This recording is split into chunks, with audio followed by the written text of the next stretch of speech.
ብርቱካን፣ የወይን ፍሬ፣ ሎሚ፣ ላይመን እና ሌሎች የሎሚ ዘር ፍሬዎች በሽታ የመከላከል ስርዓት፣ ልብንና የአንጀት ጤንነትን የሚደግፉ ንጥረ ነገሮች አሏቸው። እነዚህ ፍራፍሬዎች በደማቅ ቀለማቸው፣ በፈሳሽ መጠናቸውና ጣፋጭ እንዲሁም ኮምጣጣ ወይንም መራራ ጣዕማቸው በሁሉም እድሜ ደረጃ ላሉ ሰዎች ሳቢና ማራኪ ያደርጋቸዋል። አልፎ ተርፎም ሰውነታችሁ የሚያስፈልገውን ንጥረ ነገርን በመያዝ ይታወቃሉ። የሎሚ ወይንም የብርቱካን ዘር ፍራፍሬዎች ጤናማ የሚያደርጋቸውን ነገሮችና ከንጥረ ነገር አንጻር ትልቅ ጥቅም ለማግኘት እንዴት መጠቀም እንዳለባችሁ እናብራራለን። ቪዲዮን እስከ መጨረሻ ከተከታተላችሁ የሚከተሉትን በሚገባ ትገነዘባላችሁ። ኒውትሪሽኒስት ኢስማኤል ነኝ። በሽታ የመከላከል ስርዓትን እንዴት እንደሚያጠናክሩ፣ ስር የሰደደ በሽታን ለመከላከል እንዴት እንደሚረዱ፣ ለአንጀትና ለልብ ጤና ያላቸው ጥቅሞች፣ ጤናማ ክብደት እንዲኖራችሁ እንዴት እንደሚያግዙ፣ የኩላሊት ጠጠርን ለመከላከል እንዴት እንደሚረዱ የሚሉትንና ሌሎችንም ጥቅሞች እናብራራለን። እስከ መጨረሻው ድረስ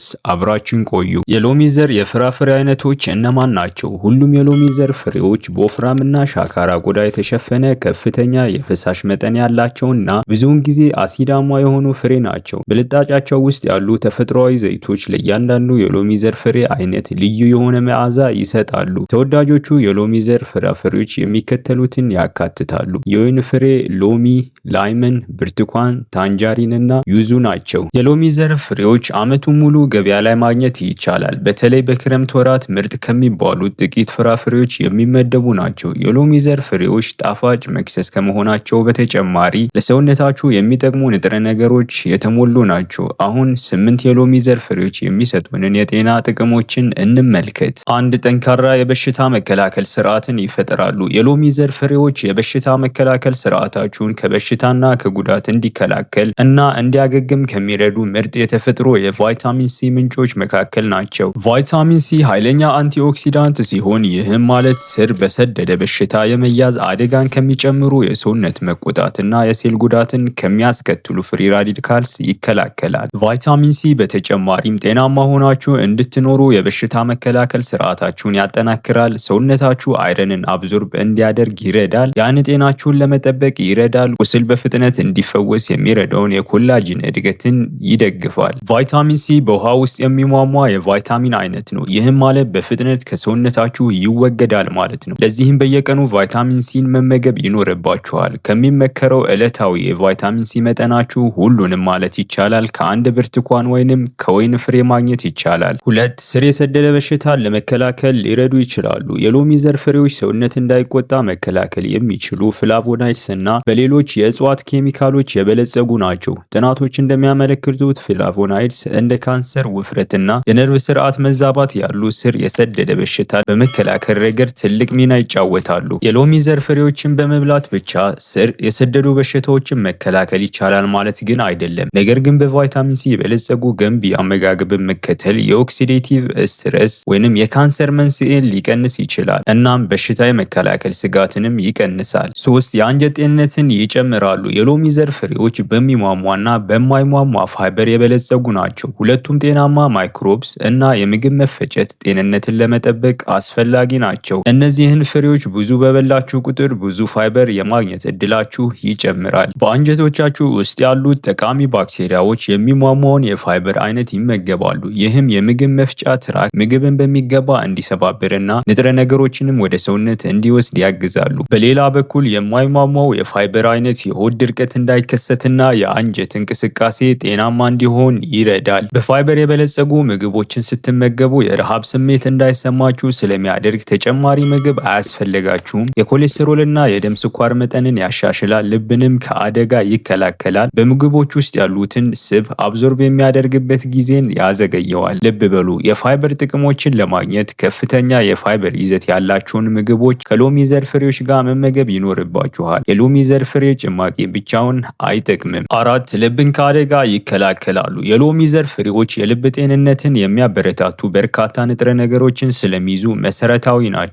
እነሱም ፎሌት በደም ስሮች ውስጥ የንጥረ ነገሮች ክምችት ወይም የደም ስር መጥበብ እንዳይፈጠር ይከላከላል። እንደ ሄስፐሪድ እና ናሪንጀሪን ያሉ ፍላቮናይድስ በደም ስሮች ውስጥ ያለውን ኢንፍላሜሽንን ይቀንሳል። ይህም የደም ግፊትን ለመቀነስ ይረዳል። ፖታሲየም የደም ግፊት ጤናማ በሆነ ክልል ወይንም ሬንጅ ውስጥ እንዲቆይ ይረዳል። እንዲሁም ከመጠን በላይ የጨው ወይንም ሶዲየም መጥፎ ውጤቶችን ያደበዝዛል። ፖታሲየም ልብ ደም በሚገባ እንዲረጭ ይረዳል። 5 ጥሩ ኃይል እንዲኖራችሁ ያደርጋል። የሎሚ ዘር ፍሬዎች የግላይሴሚክ ኢንዴክሳቸው ዝቅተኛ ነው። ይህም አድካሚ በሆነ ቀን ተጨማሪ ኃይል ከፈለጋችሁ ምርጥ አማራጭ ያደርጋቸዋል። አሰልጣኞች ብዙውን ጊዜ ለወጣት አትሌቶች ብርቱካን የሚሰጡበት አንዱ ምክንያት ይህ ነው። በእነዚህ ፍሬዎች ውስጥ ያለው ስኳር ቀስ በቀስ ወደ ደማችሁ ስለሚገባ የተረጋጋ የኃይል ምንጭ ይሰጣሉ እንጂ ድንገተኛ የስኳር መጠን መጨመር ወይንም መቀነስን አያስከትሉም።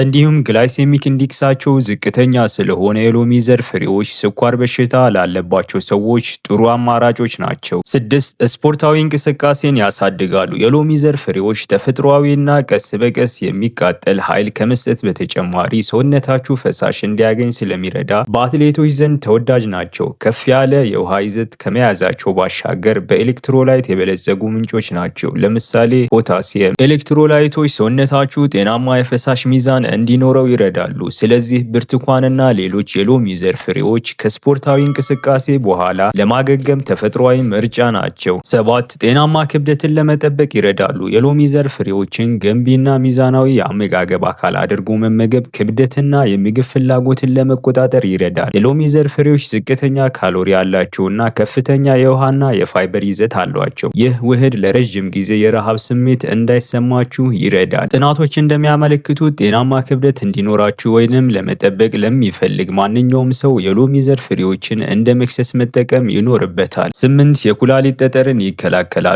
አንዳንዶቹ ሁሉም ሳይሆን የሎሚ ዘር ፍሬዎችን አዘውትሮ መመገብ የኩላሊት ጠጠር የመጋለጥ እድል ለመቀነስ ይረዳል። በብርቱካን በሎሚና በላይም ውስጥ የሚገኘው ሲትሪክ አሲድ እና ቫይታሚን ሲ በሽንት ውስጥ ያለውን አሲድ ለማስወገድ ይረዳሉ።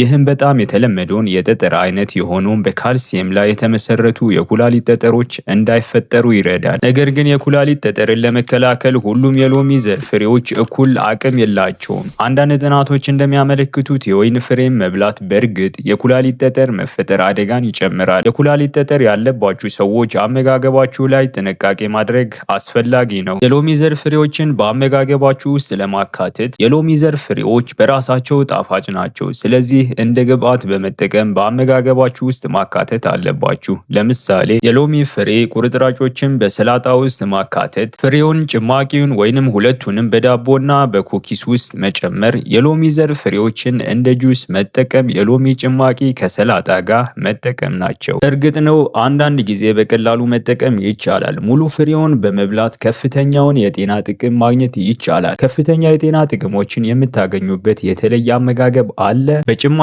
መልክ ስትጠቀሙ በውስጣቸው ያሉ የፋይበርና ንጥረ ነገሮች መጠን ፍሬውን ስትመገቡ ከምታገኙት ጋር ተመሳሳይ አይደለም። ጭማቂ አነስተኛ የፋይበር መጠን ብቻ ነው የሚይዘው። እናም ሱቅ የሚሸጠው ጭማቂ ብዙውን ጊዜ የተጨመረ ስኳር ወይንም አደድ ሹገር ይይዛል። ይህም ከፍተኛ ካሎሪ አለው። ስለዚህ ፕሮሰስድ የተደረገ ጭማቂ ከመጠቀማችሁ በፊት የተጨመረ ስኳር መኖሩን አረጋግጡ። የሎሚ ዘር ፍሬ አለርጂ ያለበት ሰው አፍ ወይንም ጉሮሮ ሊኮረኩረው ወይንም የመደንዘዝ ስሜት ሊሰማው ይችላል። ከንፈሮችና ድድም ሊያብጥ ይችላል። በአጠቃላይ የሎሚ ዘር ፍሬዎችን ልትመገቡ የሚገባ ምርጥ ፍራፍሬዎች መካከል ናቸው። በተለይ የሚያስደስት መዓዛ አላቸው። የሎሚ ዘር ፍሬዎች የሚሰጧቸውን ሁሉንም የጤና ጥቅሞች ለማግኘት ከጭማቂው ይልቅ ፍሬውን ተጠቀሙ። ጤናማ ምግብ መመገብ የህይወት መሰረት ነው።